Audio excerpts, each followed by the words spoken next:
Sveiki draugai, sveiki atvykę į naują video, sveikinusi iš kažkur Labanoro miškų. Šį savaitgalį su draugais nusprendėm, kad reikia pasoftendurinti. Turim vieną bičiulį, kuris yra labai užsivedęs, jaunuolis, kad organizuoja tokius eventus. Visą šeštadienį važiuosim apie 150 km gražiais, miškingais, žvirkelingais keliukais. Turėsim labai nuostabų laiką ir bus labai smagu. Jau nebe pirmas toks išvažiavimas, tai visada būna labai fainas laikas. Ir šitam išvažiavimui turim tokį ginklą paėmė iš Motoshopo KTM 390 Adventure R. Ačiū labai Motoshopui, kad davė pasivažinėti šį savaitgalį su šito motociklu. Žodžiu, kas čia per modelis, greičiausiai daugumą girdėjo. KTM'as praeitais metais, man regis, jį išleido. Čia šitie soft enduro motocikliukai pasidarė labai populiarūs, ko gero po visų Dakarų. Prieš tai visi tokie soft enduro motociklai būdavo gan galingi. KTM'as turėjo 890 ir dabar visi brandai kažkaip pradėjo gaminti tokius mažesnių kubatūrų motociklus, kurie yra labai smagiai prieinami. Šitas motas, man regis, kainuoja apie 7000 eurų su PVM ir pasižiūrim, ką tu gauni už tą sumą. Gauni vieno cilindro varikliuką, kuris turi apie 45 arklio galios ir 39 newtonus. LC4C variklis, yra įdėtas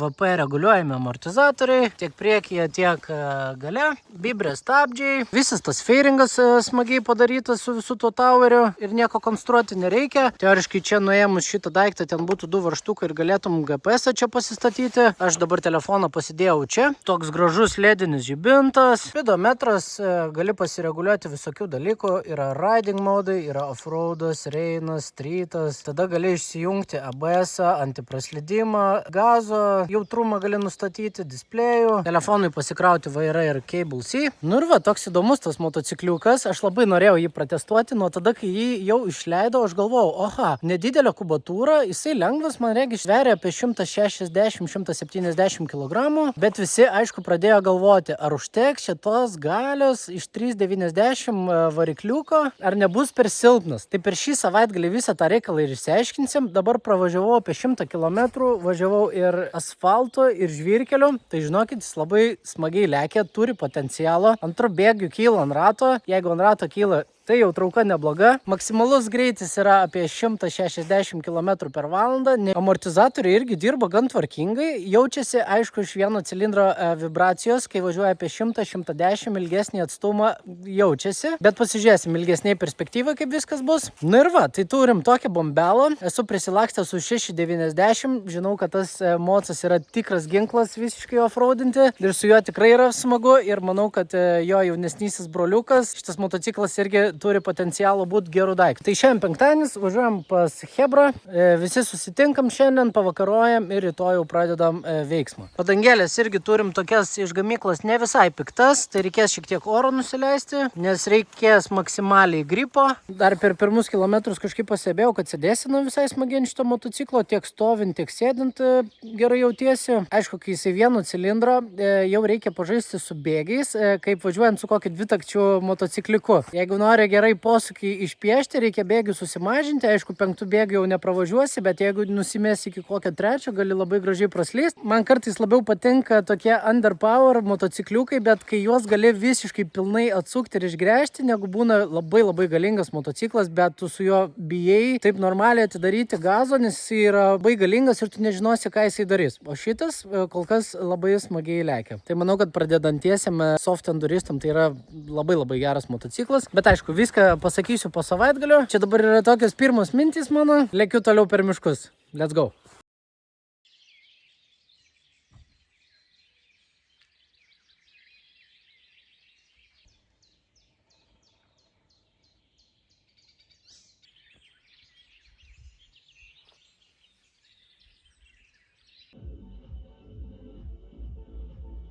Nu ką, dienelė, visi pailsėję, vakar smagiai praleidom laiką ir šiandien jau pradėsim gazuot. Susirinko va hebrytas, yra visokių mocų, daugiausiai 6-9 KTM. Surprise, bet manau, kad bus labai smagus laikas ir gerai šiandien padūksim, 170 km prieš akis. Nu ir pažiūrėsim, kaip tas 390 performina. Tikiuosi, kad šiandien pasivažinėsim visi smagiai, orientacinius.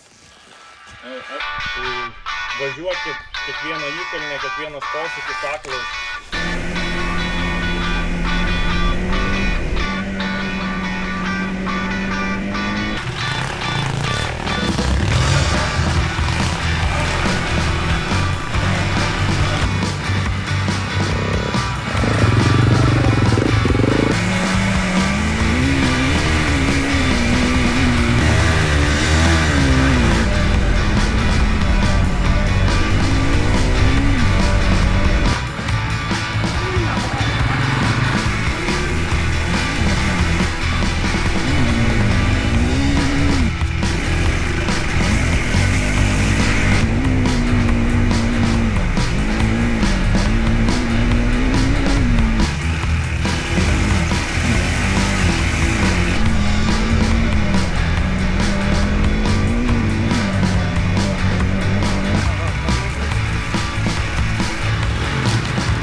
ką, pirmi 50 km įveikta. 50 km važiavom 3 valandas. Per visokius miškų žvirkelius, žodžiu, labai linksmas trekas. Mocą visai baigiu prisijaukinti, taip įdomiai, jisai yra šiek tiek minkštutis toks. Labai gerai atleidžia visokias duobės, šaknis, bet tos padangos standartinės nėra pačias geriausias. Jeigu norėtum jau tikrai piktai lėkti, reiktų dėti geras krosines. Būtų maksimalus gripas, nes kartais pareini į posūkį toks piški parčiuoži, bet viskas gerai, viskas labai kontroliuojamai. Vis tiek mocas nesijaučia kaip toks grinakraujis krosinis, bet šiaip galios užtenka, labai smagiai ir posūkiuose gali skersas iščiuošti, žodžiu, visai viskas fainai einasi, žiūrėsim, kaip bus dienos pabaigoje.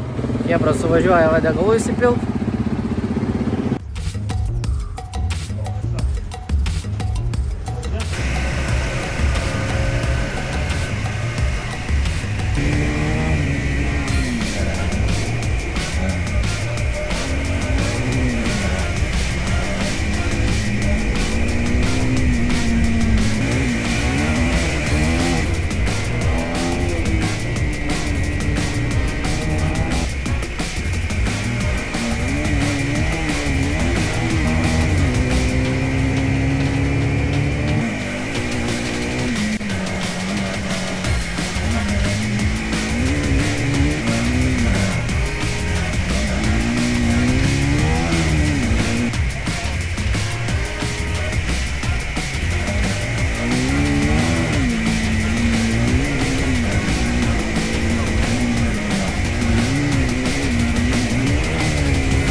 Antrų ratų dabar. Viskas įveikėm. 6-9 ir 3-9 atvažiavo. Labai smagiai sumydė, prasilėkėm. Antros dienos pusėje daug geriau šiaip važiavosi. Mocas, blemba, labai neblogas. Viską daro. Stabdžiai puikiai veikia, amortizatoriai man į kartą net nesudugnavo. Buvo daug tikrai visokių ir vupsų, ir šokų per balas priekį pakeldamas ir kažkaip viską labai gražiai sugėrė. Variklio galios yra tiek, kad gali visus posūkius labai smagiai šredint, bet šiaip tai ofigenas mocas, tokia bazė, kokią tu gauni iš parduotuvės. Šiek tiek vairą gal pasikelčiau aukščiau, kad stovint būtų patogiau, bet aš esu 1,82 m, tai mano rūgis toks šiek tiek didesnis. Padangas būtinai pasikeičiau kokias nors piktesnės. Gal duslintuvą, bet ta prasme net nebūtina. Garsas tikrai neblogas, mocas važiuoja super, tai viskas, varom ilsėtis, eisim į pirtelę, reikia nusimaudyti, žodžiu, atidarom vasarą ir rytoj lėksim namo. Mūsų offroadų nuotykis baigėsi, pralėkėm apie 200 km vakar, tai šiandien jau lėkiu link namų. Galvoju, padarysiu onboardą jums su šito motocikliuku, pamatysit kokia trauka ir pamatysit, kad tikrai nemeluoju, kad šitas motos neblogai iš tikrųjų važiuoja. Tai let's go!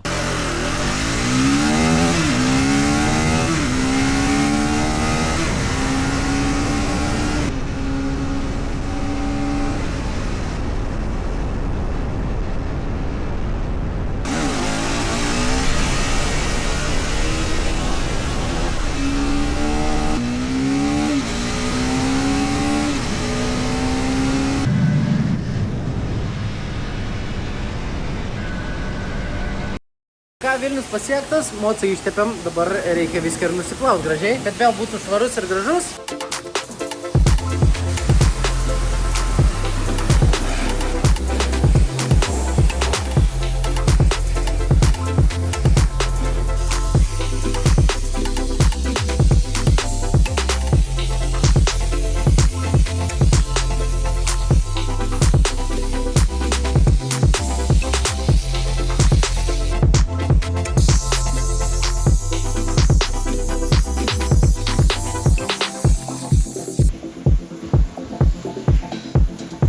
Mocis ir vėl ledinis, viskas gražiai atsiplovė. Yra šiek tiek va tokių suraižymų. Normalu, kai Moca pradedi kojom spausti stipriau, šiek tiek plasmasas pradeda dilti, bet čia viskas normalu. Jeigu norit apsisaugoti savo Mocą nuo tokių trinimų, galit pas mane užsisakyti grafikas. Kaip tik ir šitam motociklui turiu visas formas, galima padaryti labai gražų. Ir svarbiausia, apsaugotą motociklą nuo visų suraižymų.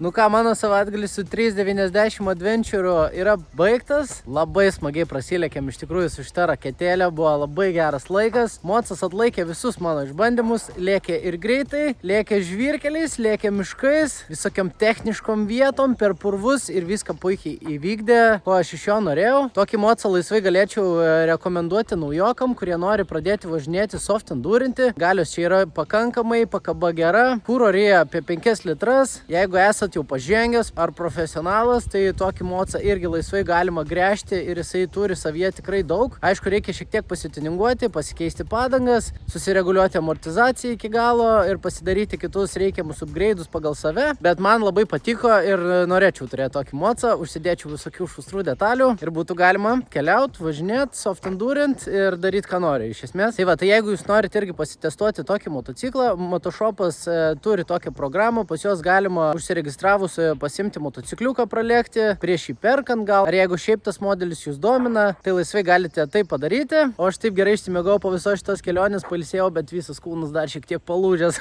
Nebejauniai einam. Tai va, viskas labai cool. Žodžiu, ačiū, kad žiūrėjote šitą video. Susitiksim kitam ir būkit saugus.